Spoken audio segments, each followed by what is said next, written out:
আপনি নিশ্চয়ই কখনো অনুভব করেছেন, যদি কোনো নির্মল ব্যক্তির কাছে গিয়ে বসেন তাহলে মনে নির্মল অনুভূতি হয়, এই মন শান্ত হয়ে যায়। সেইখানেই কোনো দুশ্চরিত্র মানুষের কাছে গিয়ে বসলে এই মন বিচলিত হয়ে যায়। কারণটা কি? কারণ যে ব্যক্তি নির্মল মনের, তিনি সবার মধ্যে নির্মলতা ছড়িয়ে দেন। আমাদের অন্তরে যা থাকে আমরা সেটাই সবার মধ্যে বিতরণ করি। যদি আপনি এই সংসারে শুভ বোধ ছড়িয়ে দিতে চান, তাহলে প্রথমে শুভ গ্রহণ করুন, তা অর্জন করুন। এই সংসারে জ্ঞানের শক্তি লাভ করুন, আর সেই জ্ঞানের শক্তি সংসারে বিতরণ করুন। শান্তি এবং সন্তোষ প্রদান করুন। কারণ যেমন বীজ এই সংসারে বপন করবেন, তেমনই ফল আপনি লাভ করবেন। যেমন দেবেন তেমন ফিরেও পাবেন। এই সংসারে জ্ঞান প্রদান করুন, শান্তি প্রদান করুন, সন্তুষ্টি প্রদান করুন। এই সংসারে ভালোবাসা বিতরণ করুন, আর এই প্রেম ভাব নিয়েই বলুন রাধা রাধা।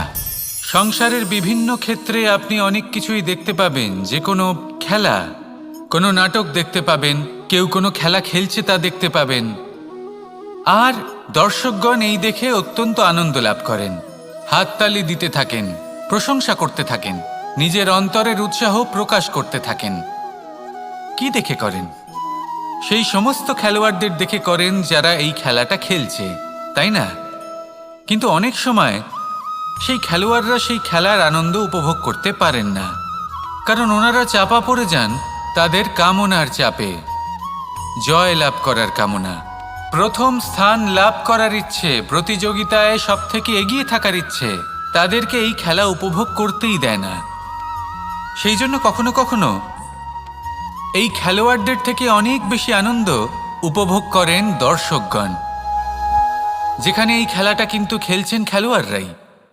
আমি এটা বলছি না যে এই ইচ্ছে, এই আকাঙ্ক্ষা অনুচিত না, কিন্তু তার সাথে সেই খেলা, সেই কর্মের আনন্দ উপভোগ করাও অত্যন্ত গুরুত্বপূর্ণ। তাই সেটা উপভোগ করুন। যে উৎসাহ আপনি উপভোগ করছেন তা যাপন করা অত্যন্ত গুরুত্বপূর্ণ। দেখুন, সত্যি বলতে এটা কিন্তু আপনার অধিকারও বটে। আপনি যে কর্ম করছেন তার ফল তো আপনি অবশ্যই পাবেন। সেটা যখন আপনি পাচ্ছেন তখন আপনার তা উপভোগ করা উচিত। সেটাই করুন। জীবনে সফলতা এবং অসফলতা এরা আসা যাওয়া করতে থাকে। যখন সাফল্য আসবে তখন তা উপভোগ করুন, যখন অসফলতা আসবে তখন তার থেকে শিক্ষা লাভ করুন। সাফল্য আপনার কাছে আবার ফিরে আসবে। আর এই মন, আপনি তো জানেন, এই মন প্রসন্ন হয়ে বলবে রাধা রাধা। বুদ্ধি আর বিবেকের পার্থক্য কোথায় তা নিয়ে এই সংসার অনেক কিছুই ভাবে। কিছু মানুষ ভাবেন যে এই দুই হলো একই, কিন্তু যদি সত্যি কথা বলি তাহলে এই দুইয়ের মধ্যে একটা অমূল্য পার্থক্য আছে। আর তা হলো এটা যে বুদ্ধির সম্পর্ক হলো মস্তিষ্কের সাথে, আর বিবেকের সম্পর্ক হলো হৃদয়ের সাথে। যে কোনো বুদ্ধিমান মানুষ কি করেন? নিজের মতন করে এই সংসারকে বদলে ফেলতে চেষ্টা করেন। একজন বিবেকশীল মানুষ কি করেন? নিজের অন্তরকে, নিজের মনকে বদলে ফেলতে চেষ্টা করেন। কারণ মানুষের সংসার এই মনের মধ্যেই বসবাস করে। তাই নিজের বুদ্ধির ব্যবহার অবশ্যই করুন, কিন্তু তাতে বিবেকের লাগামটা অবশ্যই শক্ত হাতে ধরবেন। আসুন আমার সাথে ভালোবেসে বলুন রাধা রাধা। জীবনে গতি অত্যন্ত গুরুত্বপূর্ণ, মতিও হলো গুরুত্বপূর্ণ, এবং তার থেকেও বেশি গুরুত্বপূর্ণ হলো সঙ্গতি। একটা জলের ফোঁটা, তার মধ্যে গতি থাকে। প্রকৃতির মধ্যে তা লাভ করার ইচ্ছে নিহিত থাকে, কিন্তু এই যে সঙ্গতি তা নির্ধারিত করে যে এই জলের ফোঁটা ঝিনুকের মুখে পড়ে মুক্ততে পরিণত হবে, নাকি বিষাক্ত সাপের মুখে পড়ে বিষে পরিণত হবে। এবার দেখুন, এই জঞ্জাল স্বর্ণকারের দোকানের সামনেও থাকে, এবং জঞ্জাল একজন ব্যবসাদারের দোকানেও থাকে। কিন্তু জঞ্জাল যা স্বর্ণকারের দোকানে থাকে তা ব্যবসাদারের দোকানের জঞ্জালের থেকে অনেক বেশি মূল্যবান, কারণ তার মধ্যে সোনার কণার সঙ্গতি থাকে। সেই জন্য জীবনে সঙ্গতির উপর বিশেষ গুরুত্ব দেবেন।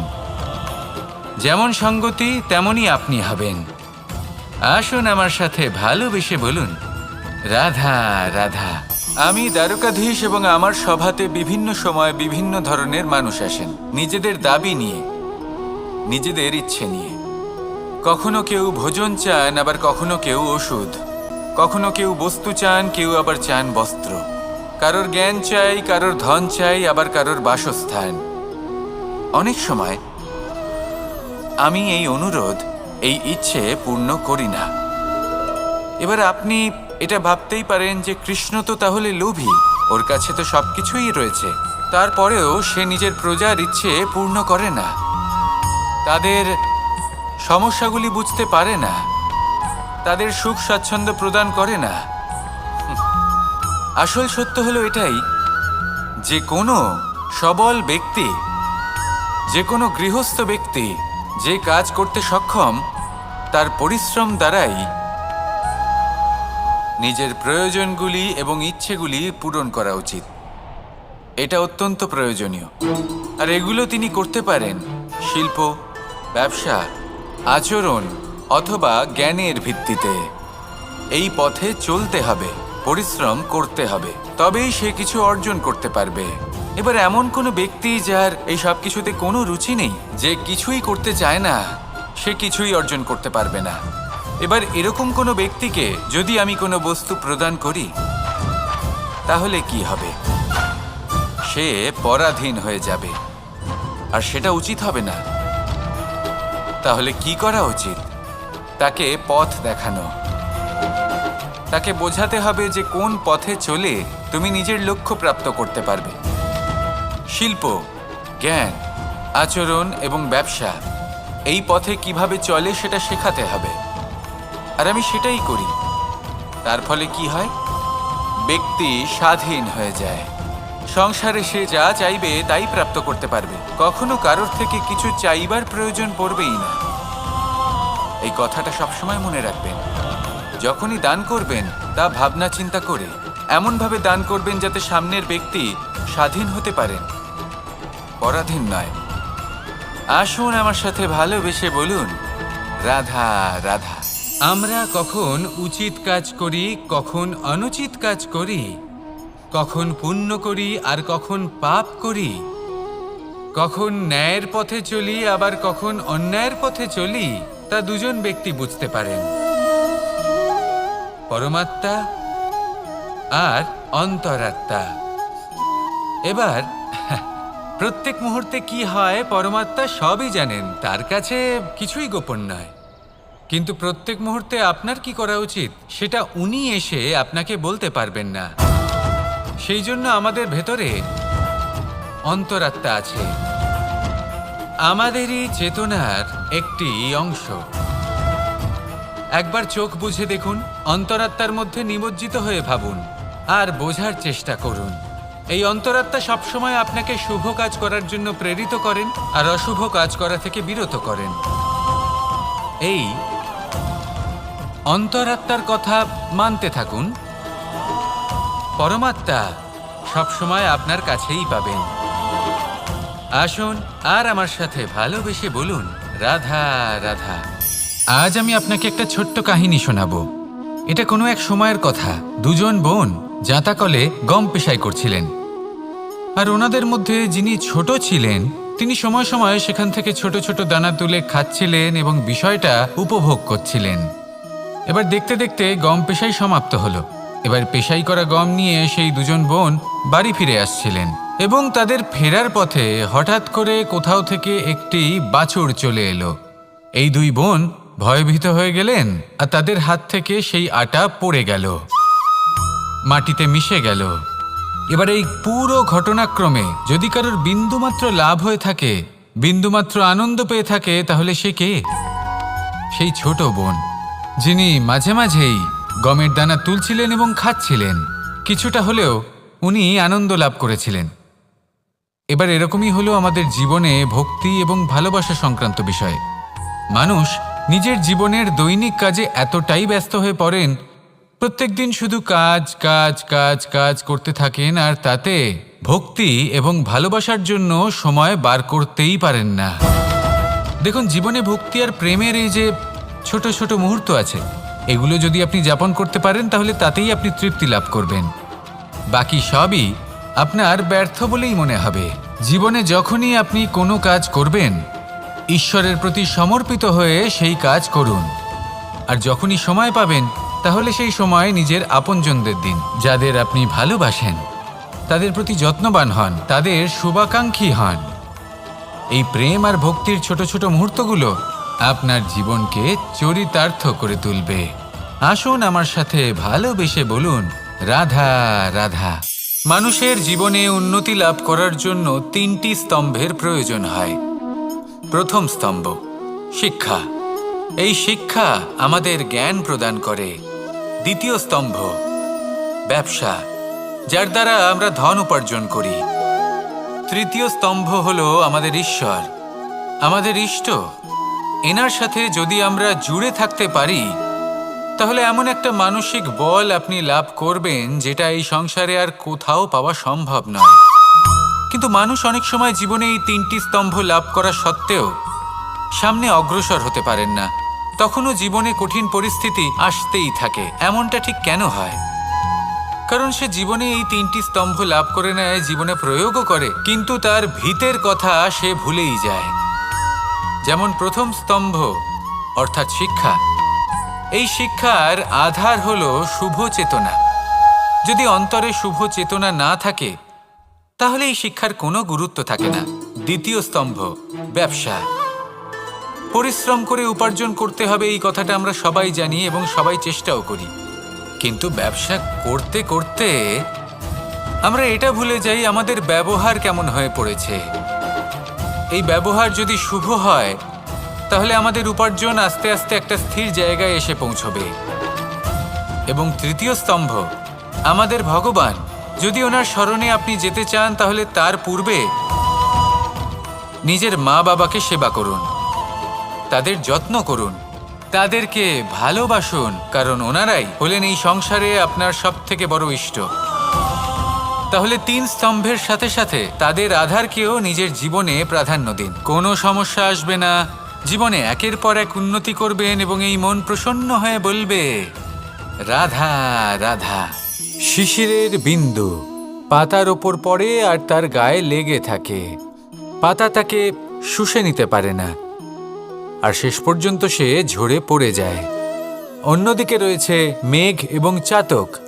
এদের মধ্যে অনেক দূরত্ব থাকে। মেঘ থাকে আকাশে আর চাতক থাকে ধরিত্রীতে। কিন্তু যখন এই মেঘ থেকে বৃষ্টি ঝরে পড়ে, এই চাতক কিন্তু সেই জলই পান করে, নয়তো সে তৃষ্ণার্ত থেকে যায়। এবার অন্যদিকে দেখলাম শিশির বিন্দু আর পাতার এই সম্পর্ক। এরা খুব কাছাকাছি থাকে, ঘনিষ্ঠও থাকে। অন্যদিকে রয়েছে মেঘ এবং চাতকের সম্পর্ক, যাদের মধ্যে অনেক দূরত্ব থাকা সত্ত্বেও তারা খুব ঘনিষ্ঠ, তাই না? এই সারমর্ম খুব সরল। এই নৈকট্য, এই দূরত্ব, তা আপনার সম্পর্কে প্রভাব কিছুতেই ফেলতে পারে না। এই নৈকট্য, এই দূরত্ব, এইসব হলো শুধুমাত্র মনের ব্যাপার। কখনো আপনি অনুভব করেছেন আপনি কারোর থেকে অনেক অনেক দূরে আছেন, অনেক দূরে আছেন, তাও সেই ব্যক্তির প্রতি আপনি টান অনুভব করেন।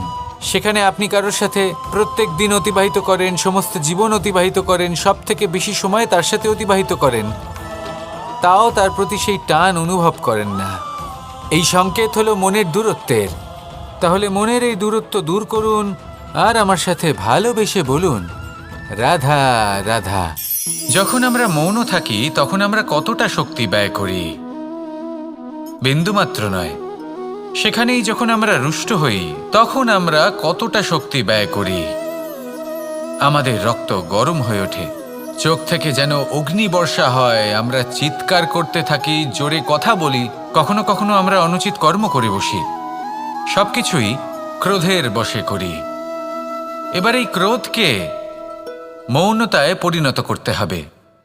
এই কাজটা চোখে দেখা যায় না, এই কাজ সরল নয়, এই কাজ হলো অত্যন্ত কঠিন এবং এই কাজই শ্রেষ্ঠ। সেই ব্যক্তি শক্তিশালী নন যিনি কথায় কথায় ক্রুদ্ধ হয়ে যান, কথায় কথায় যিনি আক্রমণ করেন। আজ্ঞে না, সব থেকে বেশি শক্তিশালী ব্যক্তি হলেন তিনি, যিনি নিজের ক্রোধকে মৌনতায় পরিবর্তন করতে পারেন, যিনি শান্ত মনে পরিস্থিতিকে বোঝেন, তার আকলন করেন আর তারপর বিবেকের দ্বারা সিদ্ধান্ত নেন, তিনি হলেন সবথেকে শক্তিশালী ব্যক্তি। তাহলে সেই ব্যক্তি হয়ে উঠুন আর আমার সাথে ভালোবেসে বলুন, রাধা রাধা। কোনো বাড়িতে, কোনো পরিবারে যখন কারোর জন্ম হয়, তখন তা কত সুখের মুহূর্ত হয়। সেই ছোট্ট সন্তান যখন কিছুটা বড় হয়, সে হাঁটার চেষ্টা করে, আর সেই প্রক্রিয়াতেও খুব বড় একটা শিক্ষা লুকিয়ে রয়েছে, ঠেলে দেওয়া। যখন আপনি হাঁটতে চান, সামনে এগোতে চান, তখন আপনি কি করেন? নিজের পায়ের তলার যে মাটি, তাকে আপনি পেছনে ঠেলে দেন। ব্যাস, এই একই জিনিস তো জীবনেও শিখতে হবে। এবার যদি আপনি জ্ঞানের পথে অগ্রসর হতে চান, তাহলে অজ্ঞানতাকে পেছনে সরিয়ে দিতে হবে। যদি আপনি প্রকাশের দিকে এগোতে চান, তাহলে অন্ধকারকে পেছনে সরিয়ে দিতে হবে। যদি আপনি ভবিষ্যতে সফল হতে চান, তাহলে অতীতের যে অসফলতাগুলিকে পেছনে সরিয়ে দিতে হবে। যে জল বইতে বইতে থেমে যায়, তাকে আমরা নালা বলে থাকি, তার থেকে দুর্গন্ধ বের হয়। কিন্তু যে জল বইতেই থাকে, তাকেই আমরা পবিত্র জল বলি। তাহলে আপনিও কর্ম করতে থাকুন, কখনো থামবেন না, আর আমার সাথে ভালোবেসে বলুন, রাধা রাধা।